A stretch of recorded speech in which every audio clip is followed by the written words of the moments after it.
Hello everyone, how are you all? Welcome to my channel Natural Biology. This is Shankar sir. Chapter 16 from the NCERT. Okay, Chapter 16 NCERT Class 11 Biology. So lesson name is what? Digestion and absorption. So part 1 I have completed, part 2, part 3 till the structure of the pharynx I have completed. Okay, mouth, buccal cavity and pharynx completed. Now we are going to start from the esophagus. Okay, structure of the esophagus, stomach, small intestine, thereby large intestine. Okay, right. If you are watching for the first time, please subscribe my channel, support the channel, like, comment, because making the video is very tough and difficult. Okay, and reaching you also it is very so tough. Okay, so if you feel best, definitely support my channel and subscribe. Okay, because even I don't know how to upload the video properly, and there are many things to give a proper video to you. Okay, so I am doing my level best to reach you. If it is reached you, try to support me. Your encouragement, your support makes me very happy. Okay, and to encourage me to do more and more videos. Always keep in your mind. Okay, right. So without late, we'll start the topic, that is parts of elementary canal we are learning. In the first part, I have given the complete flowchart of the lesson, what we are going to discuss in this lesson. Okay, and apart from that, we have completed the mouth, buccal cavity or oral cavity and pharynx. Now the continuation class, that is esophagus. Okay.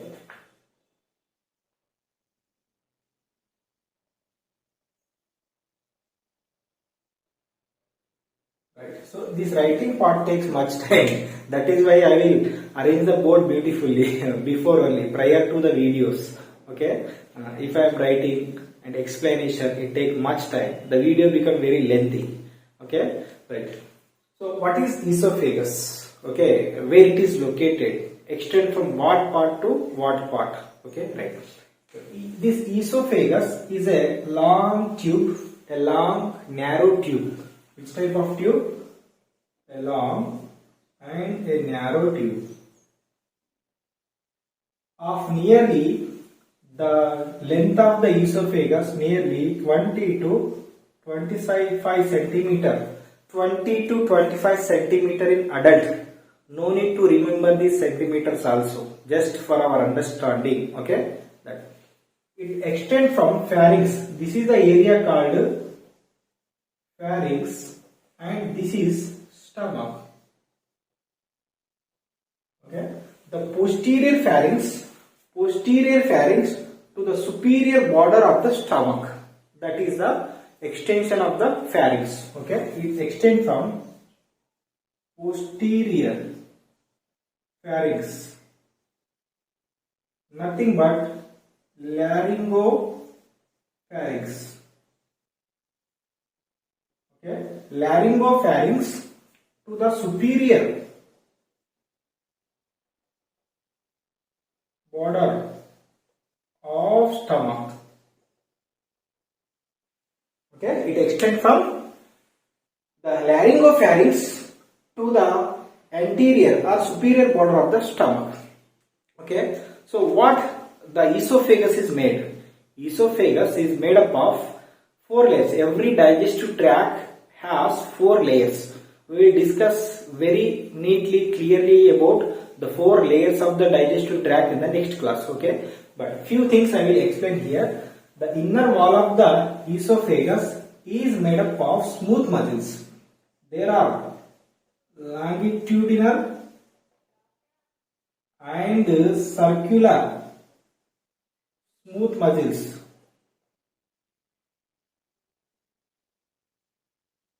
Okay, this is the musculature, muscles of the pharynx. Okay, this structure, this tube I am talking here, this is the wall of the pharynx. Okay, it is made up of, outer layer is called serosa, and the inner to serosa is called muscularis. Which type of muscularis? As you know that longitudinal muscles outside, circular muscles inside. Okay, so that is, and to cover this, there is a layer called submucosa and inner mucosa. So it is having mucosa. Longitudinal muscles are present, mucosa is present. Okay, these mucosa contains mucus glands. Mucus glands which secrete mucus. This mucus helps in the easiest movement of food through the esophagus. When the food moves to the esophagus, so this esophagus, okay, the lining of the esophagus secrete mucus, so it creates a slippery nature. Then food move very easily through the tube or esophagus. Okay, right. And the opening part of the esophagus, as we know that this is the esophagus, the anterior tube, this is the opening. So this opening is nothing but aperture. This aperture is guarded by a valve. Okay, esophageal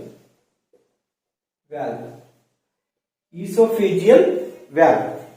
As you know that longitudinal muscles are present and inner circular muscles are present. Then at the end where it is going to connect with the stomach, this region also have a aperture. This aperture also guarded by a valve. So here the valve is located, that is called cardiac valve. Cardiac valve or gastroesophageal valve. This is gastro means stomach, na? What related to stomach? Gastroesophageal valve.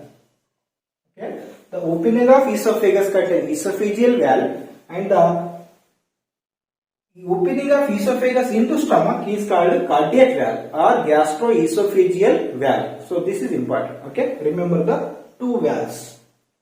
Okay, so completed about the esophagus. There is no digestion takes place in the esophagus. Okay, no digestion. Only food moves through the esophagus by a wave-like movement. If the food is moving to the esophagus, because of the contraction of relaxation of these valves, make a wave-like movement of food. So this wave-like movement is called peristaltic movement. So through peristaltic movement, food moves through the esophagus and finally reach to the stomach. Okay. Right. Now food is reached into the stomach. Do you understand about the structure of the esophagus? And one more important, the opening of esophagus into the laryngopharynx, this opening is called gullet. Okay, gullet. And beside, anterior to the esophagus, there is one more tube, na? This is called trachea, food pipe, and the opening of food pipe is called glottis. This glottis is guarded by a leaf-like muscular structure. This is called epiglottis. And as we know that epiglottis protect the glottis, close the glottis during the swallowing. When we are swallowing, when the food is coming out, because pharynx is a common passage for buccal cavity and nasal cavity. When the food is moving in this direction, these epiglottis close the glottis. Okay, allow the food into the esophagus. During the breathing, okay, this glottis opens, epiglottis opens, then allow the air into the windpipe. So the traffic of food and air is kept proper by which one? Epiglottis. Okay, clear? The opening of esophagus is called gullet. Gullet protected by a muscular ring. There is a muscular ring which is called valve. So this valve is the esophageal valve. And similarly, at the end of esophagus also have valve. This valve is called cardiac valve. Cardiac valve also called as gastroesophageal valve. Okay, that is enough. Just two lines given in the NCERT, but little extension is given here. So this much information is enough for the NEET examination. Okay, right. Come to the next part. What is the next part? Here the location of the, what is cardiac valve or gastroesophageal sphincter. Okay, we can call it sphincter. It is a muscular ring. So instead of valve, we can use the term, what is the sphincter, esophageal sphincter, cardiac sphincter, and gastroesophageal sphincter. Clear? Right. Now the esophagus movement, it passes through the neck and to the mediastinum, diaphragm, then finally reach to the stomach. This point also given in the NCERT line. Esophagus pass through the neck region, means throat region, because throat is nothing but it is having anterior having windpipe. What I am feeling here, this is the windpipe. So behind the windpipe, the esophagus is present. Okay, the esophagus run through the neck, then mediastinum, thoracic cavity, then diaphragm, the muscle between the chest and abdomen, diaphragm, then finally reach to the stomach. So this is about the structure of esophagus. Okay.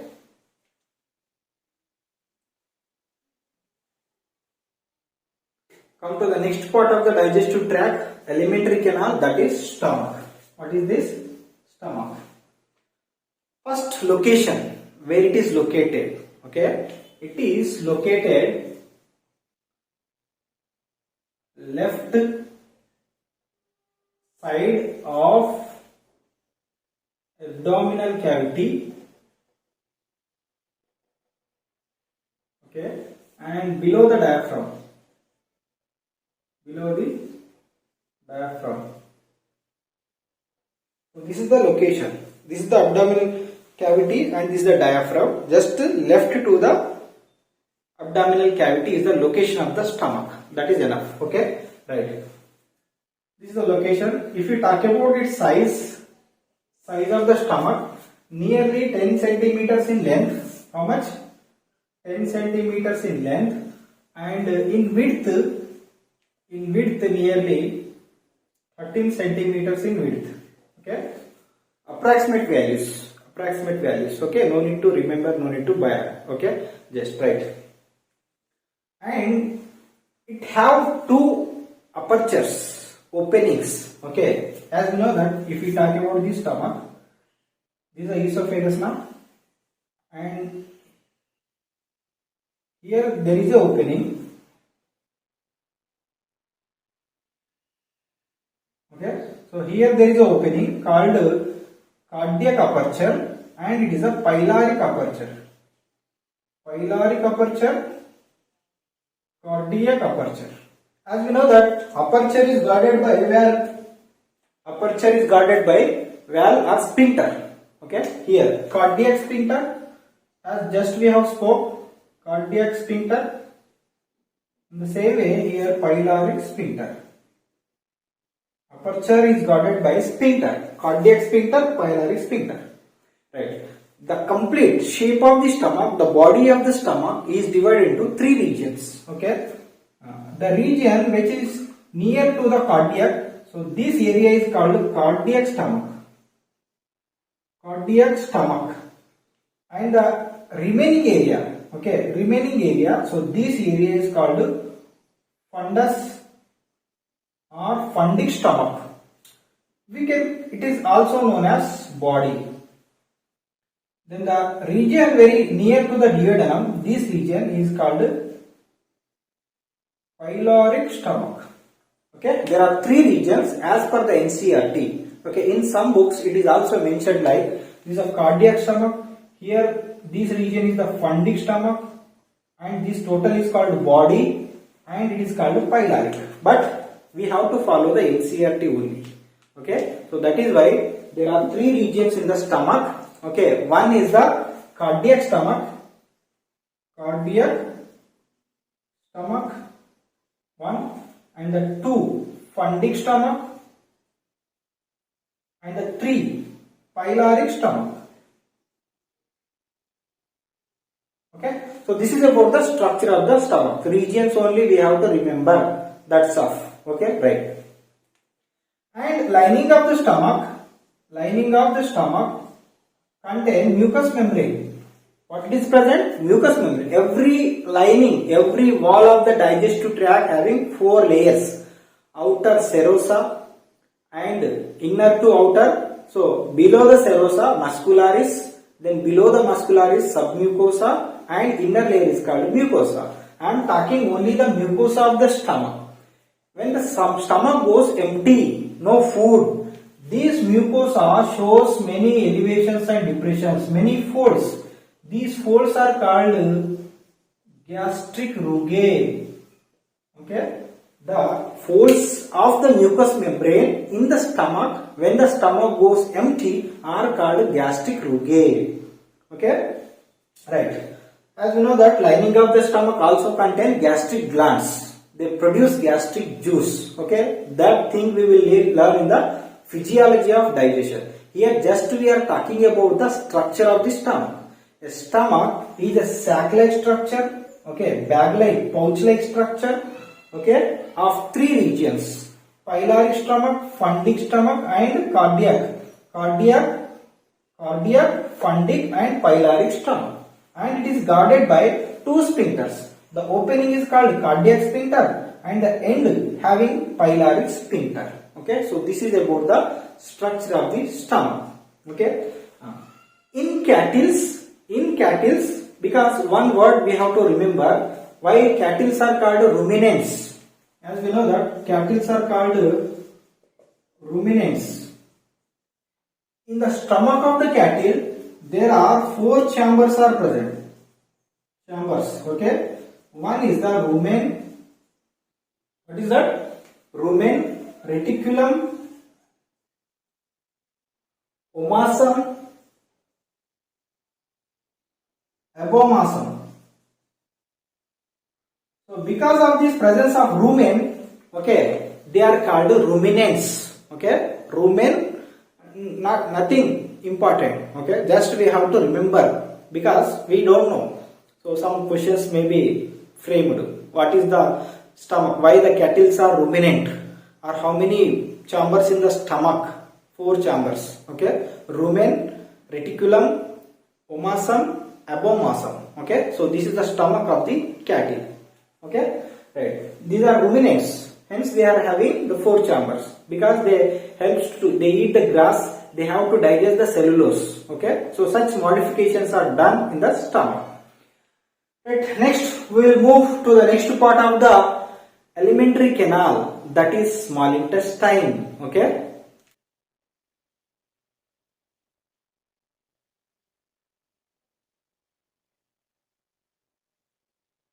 Okay. Small intestine is the longest part of the alimentary canal. Okay. Longest part. Okay. In living persons, like in us, okay, it is about 3 meters in length. But in cadaver, 6.5 meters in cadaver.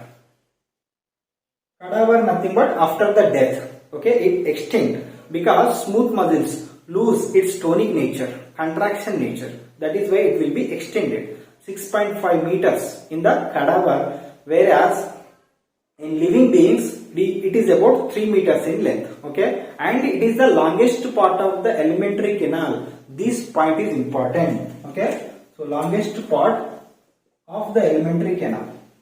Here also 3 regions or 3 parts. The first part is called duodenum and the next part is called jejunum and the last part is called ileum. Okay, ileum. So duodenum, ileum, what? Duodenum, jejunum, ileum. Okay, and one point about stomach also we have to remember, because in the NCERT that is mentioned the shape of the stomach, J shape. Which shape? J shape. This point we have to Remember, right? The first part, because when I remember the shape of the duodenum, then I recollected the shape of the stomach. Okay, that should be linked. Come to the duodenum, it is the C-shaped corner of the stomach here. Which shape? C-shaped corner of the stomach. After the stomach, the C-shaped corner is nothing but, what is that? Duodenum. First part of the small intestine. Okay, very small area. Okay, the length of the duodenum is nearly 25 centimeters. Jejunum approximately 1 meter. Ileum approximately 2 meters. Okay, these are approximate values we have to remember. Okay, the size or the length of the duodenum about 25 centimeters. Jejunum 1 meter and ileum 2 meters. 2 or 1.25 meters. Okay, because it having the size na 25 centimeters. All around 3 to 3.25 meters. Not exactly 3 meters only. Okay, these are the approximate values. Remember. So C-shaped part, okay, is called duodenum, which is, there is a sphincter between the stomach and duodenum. Na? What is the sphincter? Already we have discussed it, that is called pyloric sphincter. Pyloric sphincter. Okay, this duodenum also lined with the mucous membrane. Okay, mucous lining also present in the duodenum. Right. Very short part, about nearly 25 centimeters. That is enough. Come to the next part of the small intestine, that is the jejunum. So this jejunum extending, the extension of the duodenum is the jejunum. So this is the jejunum. What is this? Jejunum. So jejunum is a coiled portion. Okay, coiled part of the intestine. This is coiled area. Greatly coiled area is called jejunum. Okay, and nearly about 1 meter length. I am talking about its length 1 meter. So greatly coiled, highly coiled area. Okay. Now jejunum continue as a ileum. This ileum is highly coiled. Okay, super coiled. Then opens into the large intestine. So ileum is highly coiled area.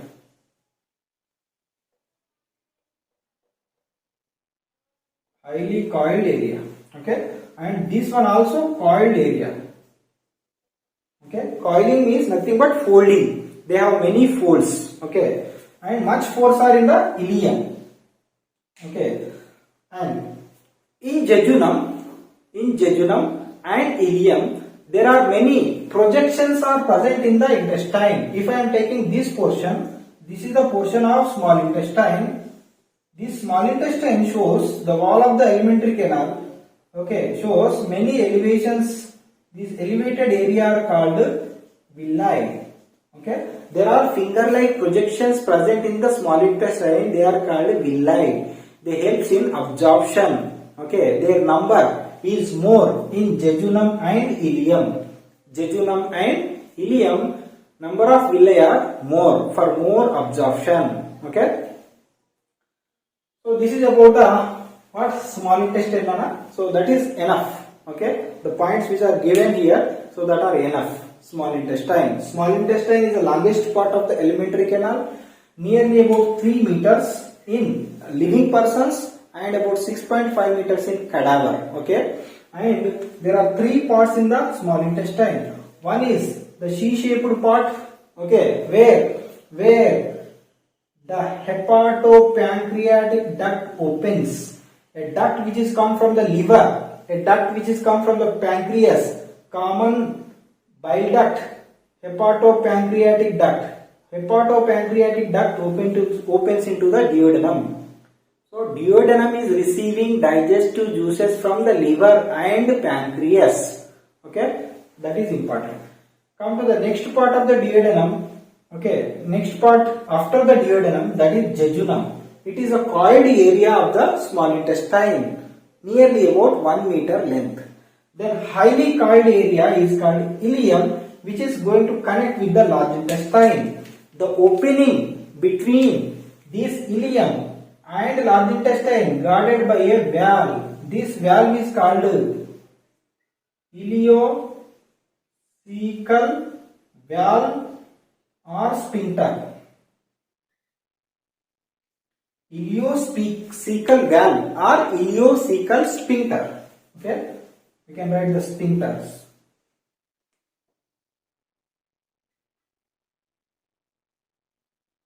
Okay, ileocecal sphincter. So these opens are present between the ileum and large intestine. The first part of the large intestine is called cecum. So this is about the small intestine. Come to the next part of the alimentary canal after the small intestine, that is large intestine. Okay, so this is the large intestine. So ileum, this is the ileum, opens into the first chamber or the first part of the large intestine. This first part of the large intestine. Okay, so this area I am drawing here. This is the area. This first part of the large intestine, little larger. Okay, little larger, nearly about 6 meters or 6 centimeters. Okay, 6 centimeters. So that is called cecum. What is this? Cecum. So the first part of the large intestine, I will write the large intestine parts first. Okay, it is divided into 3 regions: cecum, colon, and rectum. Okay, even in colon also there are 3 parts as per the NCERT I am writing. Okay, ascending colon and transverse colon, then descending colon. Okay, so in colon there are 3 regions. Okay, as per the NCERT: ascending colon, transfer colon, descending colon. We will learn very detailedly one by one. Right. Come to the cecum. The cecum is the large area, okay, or anterior part, first part of the large intestine, where this is the cecum. What is this? Cecum. So where the ileocecal sphincter is present, between the ileum and cecum, ileocecal sphincter is present. This is the ileocecal sphincter. Okay. Now the undigested waste materials enter into the cecum. And here one point we have to remember: cecum also has a small little finger sized projection. So this area, so this part is called, okay, this part name is called vermiform appendix. Okay, so there is a small finger like projection of the cecum is called vermiform appendix. Okay, as we know that appendicitis is present at the right corner, right side of the stomach. Okay, here it is the right side na. So vermiform appendix present at the right side. Okay, and it is a lymphoid organ, lymphoid tissue or lymphoid organ. Okay, lymphoid organ. In cattle, this vermiform appendix and cecum have a role. Okay, because they helps to secrete a enzyme called cellulase. But here we can't eat the grass. Okay, so that is why there is no need of cellulase. So here it have no role. But some symbiotic bacteria are present in the cecum. Okay, it may hosting the symbiotic bacteria. Symbiotic bacteria. Okay, but also there is no the real function of the digestion, which is not involved in the digestion. Hence, this cecum and vermiform appendix together called as vestigial organs. Which among the following parts are vestigial organs? Option 1, okay, small intestine, large intestine. Option 2, ileum and cecum. Option 3, appendix and cecum. Option 4, only appendix. So most of the students will go with only appendix, but that is wrong answer. Okay, so both The cecum and appendix both are vestigial organs. So what are vestigial organs? Which have no function, no role. Such organs are called vestigial organs. Okay. Clear about cecum? Then now the cecum continue as a large intestine. Next part of the large intestine. So this next part of the large intestine is nothing but colon. After the cecum, colon. The length of the cecum nearly about 6 centimeters. Colon is nearly 1.5 meters, not centimeters. 1.5 meters. Okay. Rectum nearly 15 centimeters. Okay. So longest part is cecum, nearly about 1.5 meters. Now the not cecum, colon. Okay. Colon. Okay. Right. Remember, cecum, colon, then rectum. This is the cecum, and this is the colon, and this is the rectum. Right?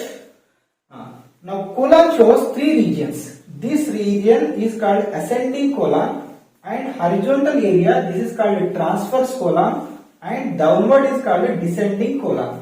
So in NCERT these 3 points only mentioned, but also there is one more area, this H-shaped curve, S-shaped curve. S, which shaped? S-shaped curve, that is called sigmoid colon. Remember that there is one more part which is called sigmoid colon.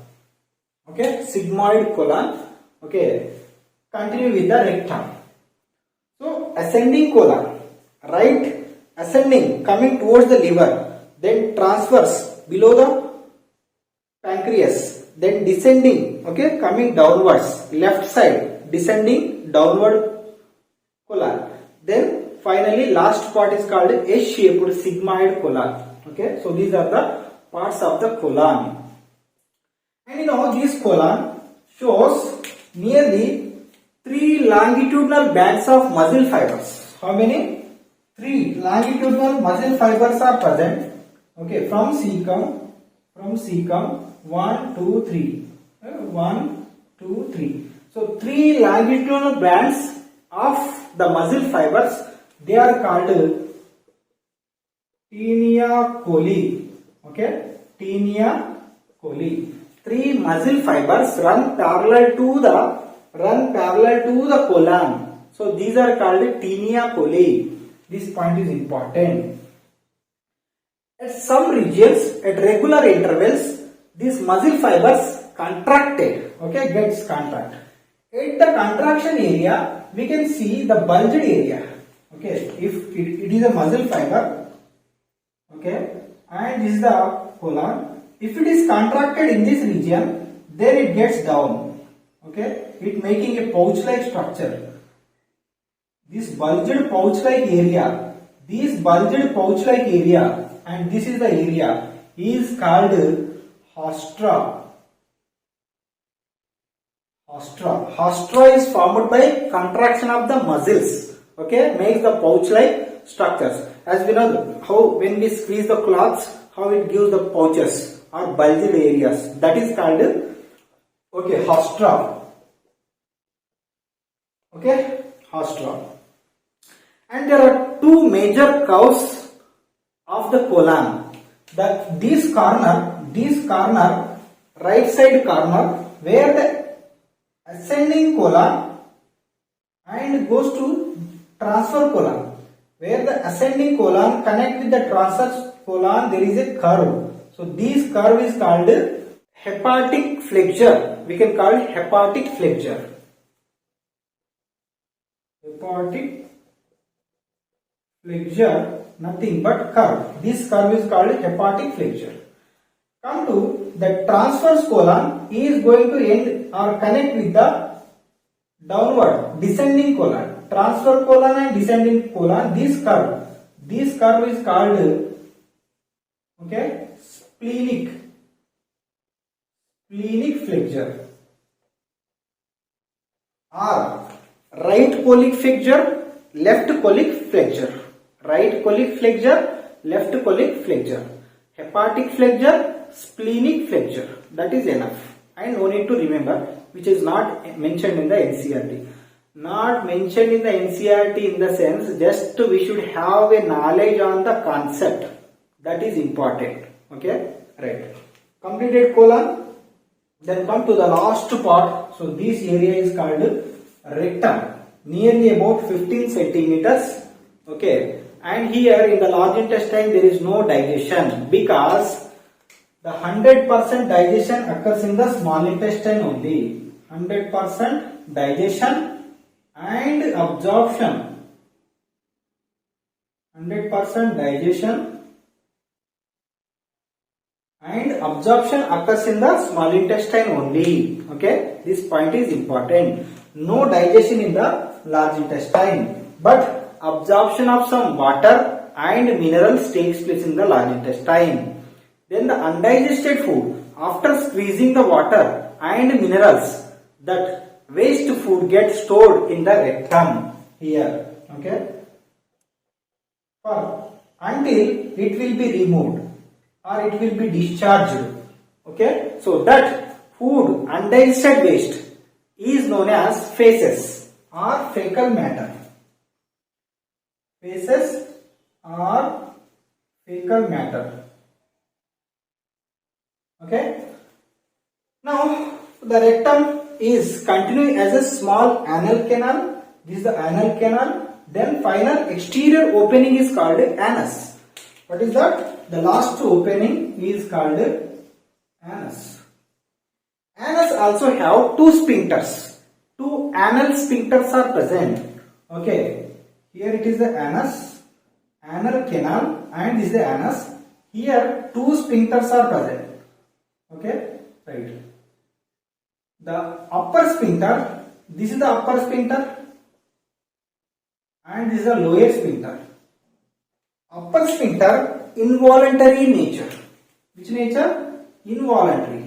Whereas lower sphincter, voluntary in nature. Okay, so it may extend, increase the anal canal capacity. Okay, but the lower sphincter under our consciousness voluntarily. When we open that sphincter, then only defecation takes place.